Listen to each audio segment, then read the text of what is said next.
చెత్తను ఎక్కడ పడితే అక్కడ వేయకుండా ఈ అంబాసిడర్ల ద్వారా వారికి బాధ్యతను ఇస్తూ ఆ సేకరించినటువంటి చెత్త నుండి అద్భుతమైనటువంటి సంపద మురికి నుండి సంపండి ఇది స్వచ్ఛ రథాన్ని మనం వస్తు మార్పిడి విధానం అంటే ప్రజల వద్ద నుండి సేకరించిన పొడి చెత్త విలువకు సమానమైనటువంటి ఇతర వస్తువులను వారికి తీసుకొచ్చినటువంటి పారిశుద్ధ్య కార్మిక సేవలు ప్రజాప్రతినిధులు అధికారులు గ్రామస్తుల సమిష్టి ద్వారా పరిశుభ్రమైన ఆరోగ్యకరమైన గ్రామాలు సాధ్యమవుతాయనేటువంటి సంఘటన మన ముందు స్పష్టంగా తెలియజేస్తా ఉంది. స్వర్ణ పంచాయతీ జగడ మధ్య భాగంలో స్వర్ణ పంచాయతీ భావన నిర్వహిస్తూ గ్రామ పంచాయతీల్లో అమలవుతున్నటువంటి నగదు రహిత లావాదేవీల్ని కోడ్ ద్వారా క్యూఆర్ కోడ్ ద్వారా చెల్లిస్తూ ఆన్లైన్ ద్వారా పన్ను వసూలు చేస్తూ పిఎఫ్ఎంఎస్ అంటూ డిఈడి విధానాలలో రియల్ టైం ఆర్థిక పర్యవేక్షణ వంటి డిజిటల్ సేవలను ప్రదర్శించినటువంటి ఈ సంఘటన మన ముందు విధానంగా నెమ్మదిగా ముందుకు వెళుతూ ఉంది. దీనివల్ల గ్రామ పాలనలో పారదర్శకత జవాబుదారీతనం వేగవంతమైన సేవలు అందుబాటు సాధ్యమవుతుందని ఈ సంఘటన ద్వారా మనందరికీ తెలియపరిచే ప్రధాన ఉద్దేశమే ఈ సంఘటన మన ముందుకు వెళ్ళడం. అలాగే ప్రపంచ పథకం ద్వారా ముందుకు వెళ్ళాలి సార్. పథకం ద్వారా స్వామిత్వ పథకం ప్రాధాన్యతను చాటుతూ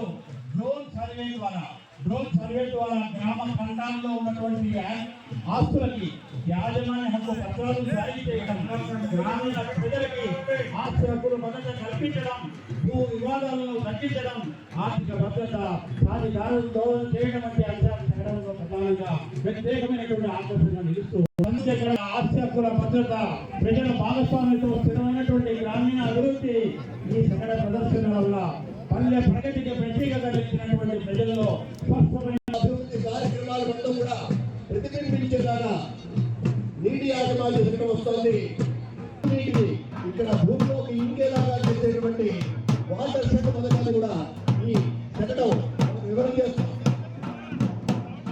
అలాగే పథకం ప్రకారంగా వాటర్ షెడ్ ప్రాజెక్టు పొందిన గ్రామంలో భూ సంరక్షణ అమలు, జల సంరక్షణ అమలు ఇక్కడ కొండల బావులు, చెట్టాలు, అక్కడ కాలువలు, పంట తోటలు అన్ని కూడా వివరిస్తూ చాలా అద్భుతంగా వస్తుంది.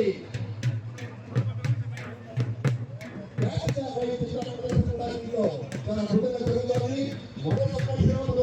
జరుగుతుంది. వాటర్ షెడ్ మరియు ఇతర నీటిపారుదల శాఖలో జరిగినటువంటి అనేక పథకాలని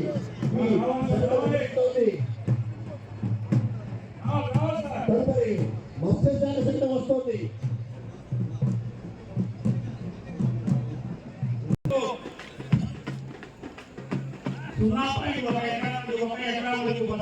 పంపిణీ చేయడం, పోషక విలువలతో కూడినటువంటి పశువుల దానాను 50% రాయితీతోటి ప్రజలకు అందించడం, పశువులు చిన్న జీవాలు రోగాల బారిన పడకుండా మరణించకుండా పశు బీమా ద్వారా రైతులకు బీమా కల్పించడానికి 2 సార్లు ఉచిత నగర నివారణ మందులు అందించడం.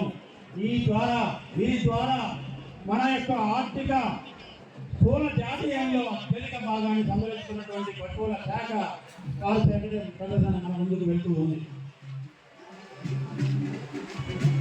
రాష్ట్ర వ్యాప్తంగా మహిళలందరికీ కూడా ఉచిత బస్సు ఇచ్చేటువంటి పథకం ఇది. అలాగే ఆర్టీసీలో కొరియర్ సేవలు కూడా ఉంటాయి. వయోవృద్ధులకి, వికలాంగులకి రిజర్వేషన్ ఉంది. ఆర్టీసీ బస్సులో టికెట్ రాయితీ కూడా ఉంది. ఈ పథకాల మొత్తాన్ని కూడా వివరిస్తూ ఆర్టీసీ సెంటర్ వస్తుంది.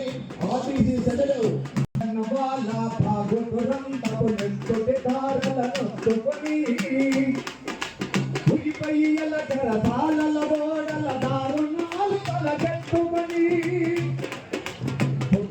కాలంలో పోరాడిన కాలం మరి ఒక పరితలకు పని